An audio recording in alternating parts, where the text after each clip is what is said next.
आवाज की दुनिया के दोस्तों, कल मैं जो एक प्रसंग बता रहा था कृष्ण सुदामा का। उस समय सुदामा की जो पत्नी ने जो कृष्ण के लिए जो दिया था पोटली में बांध के, वो जब वो पहले ही देखा कि उसमें मूढ़ी और खोई है, उसको एक मुट्ठा उसने खाया, दूसरा खाया। तो उस समय जब दूसरा खाया तो कृष्ण ने सुदामा ने उससे पूछा कि कृष्ण, क्या इसमें स्वाद आ रहा है? बोले, क्या बात कर रहे हो? जब हम लोग बचपन में थे उस समय जो खाते थे उससे ज्यादा मिठास इसके अंदर है। इतना कह के उसने खा के जब तीसरा खाने लगा, तब तक वहां बैठी हुई रुक्मणी, उसने आके कृष्ण का हाथ पकड़ लिया। जब कृष्ण का हाथ पकड़ा तो कृष्ण ने जब उसको देखा, रुक्मणी को देख के कहा, क्या बात है रुक्मणी? बोले, प्रभु आपसे एक याचना है। याचना? हाँ, एक प्रार्थना है। क्या बोलो? आपने 2 लोग तो दे दिए इनको, अगर ये तीसरा लोग भी अगर आप दे दोगे तो आप और मैं और ये प्रजा कहाँ रहेगी? ये कहते ही कृष्ण वहां रुक गए। रुकने के बाद में उन्होंने सुदामा को कुछ नहीं कहा और बैठने के बाद में सुदामा को बैठा के बातें करने लगे। फिर रुक्मणी से कहा कि देख, मैं अपनी दोस्ती के साथ बह गया था, लेकिन तू चिंता मत कर। अब मैं कृष्ण अपनी दोस्ती का पूरा वास्ता देके इन्हें नए वस्त्र देगा। सुदामा की वाइफ के लिए, मतलब कि मेरी भाभी के लिए, और सुदामा के जो बच्चे उनके लिए अच्छे वस्त्र देगा, मिठाई देगा, धन देगा, दे के उसको विदा करेगा। उस समय रुक्मणी उनके चेहरे को देख रही थी। देखते देखते उन्होंने कृष्ण ने कहा, प्रभु मैं जैसा कहता हूं वैसे आप करेंगे क्या? बोले, जब आपने इनको दोनों लोग दे दिए तो अब ये समझ लीजिए, आप अभी जो ये देंगे ना तो ये इनकी समझ में नहीं आएगा। इनको जिस अवस्था में ये आए थे उसी अवस्था में इनको जाने दीजिए अपने गांव। अच्छा, मैं आप लोगों से पूछता हूं कि सुदामा किस गांव का था? शायद आप लोग कोई नहीं जानते होंगे। वो पोरबंदर का रहने वाला था, और पोरबंदर के अंदर एक जगह है सुदामापुरी, वहां का था वो। अब वो बोले, इनको जैसे आए थे उसी अवस्था में इनको जाने दीजिए। आपने तो सब कुछ कर दिया है। आपने जिस समय इनके साथ में जो आप वार्तालाप कर रहे थे, बाल सखा बोल के जो आपस में प्रेम व्यवहार कर रहे थे, उसी समय मैंने आपकी मनोवृत्ति समझ गई थी। आपने सब कुछ कर दिया। किसी कुछ देर तक रुक्मणी को देखता रहा, और रुक्मणी उनकी लीला समझ रही थी, और कृष्ण भी उनकी रुक्मणी की सारी अंदर की धुन समझ रहा था। उसने कहा, ठीक है रुक्मणी, तुम जैसा बोलती हो वैसा ही होगा। दूसरे दिन उनको विदा किया गया, उसी अवस्था में जिस अवस्था में वो आए थे। वो बड़े शान के साथ में भाभी के लिए, मतलब सुदामा की वाइफ के लिए उन्होंने साड़ी दी, बच्चों के लिए कपड़े दिए, और मिठाई का एक डब्बा दिया कि जा करके वहां पर ये भेंट दे देना। सुदामा लेके बाहर निकला।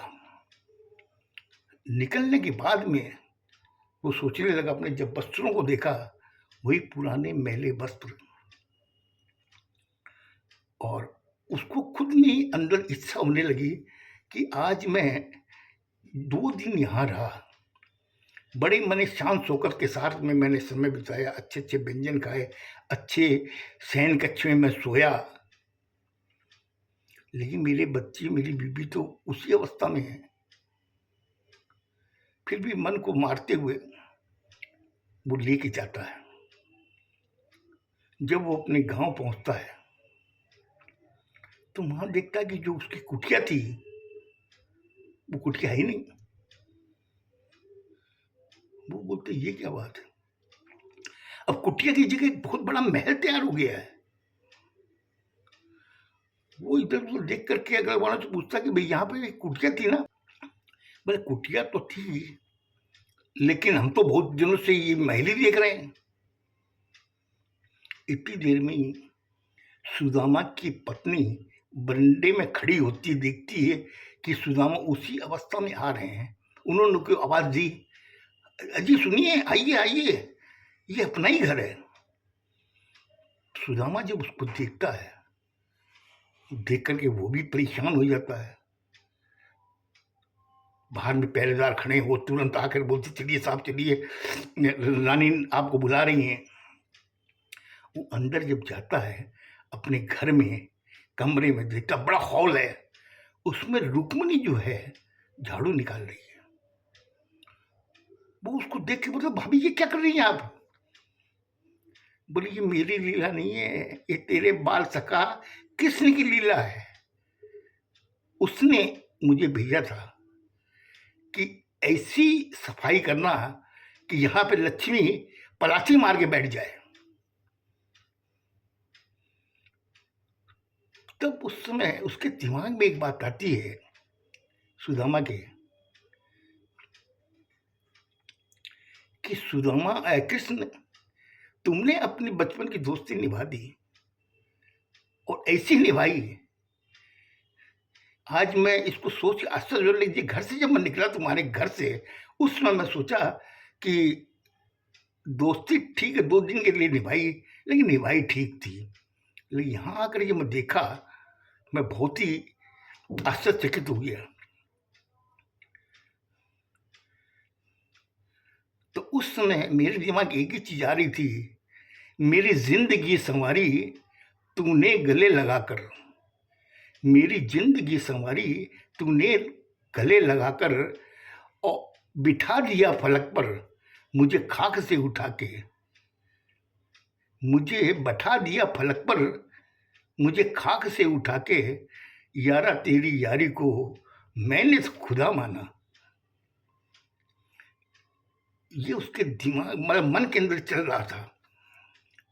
उस समय जब सुदामा आ जाते हैं और वो सुशीला उनके बगल में बैठती है, बोली आप कपड़े बदल लीजिए। देखती अलमारी के अंदर नई नई पोशाकें पड़ी हुई है। सुदामा नहा करके कपड़े बड़े बदलता है, आके कहता भाभी कहाँ। बोले कौन भाभी। बोले अभी जो झाड़ू निकाल रही थी। बोले यहाँ तो कोई नहीं थी। बोले सुशीला क्या बोल रही है, अभी मुझसे बात कर रहा था, उन्होंने मुझे बताया भी कि तेरे बाल सखा की लीला है। बोले नहीं नहीं कोई नहीं थी यहाँ पर। उसमें फिर मन मन वो खुश होता है और मुस्कुराता है, अरे मेरे बाल सखा कृष्ण, तू हर चीज को समझता है लेकिन दर्शाता नहीं है। आज मैं धन्य हो गया कि तू मेरा वाकई बाल सखा है, तुमने मेरी दोस्ती की लाज रखी। आज मैं बहुत खुश हूं।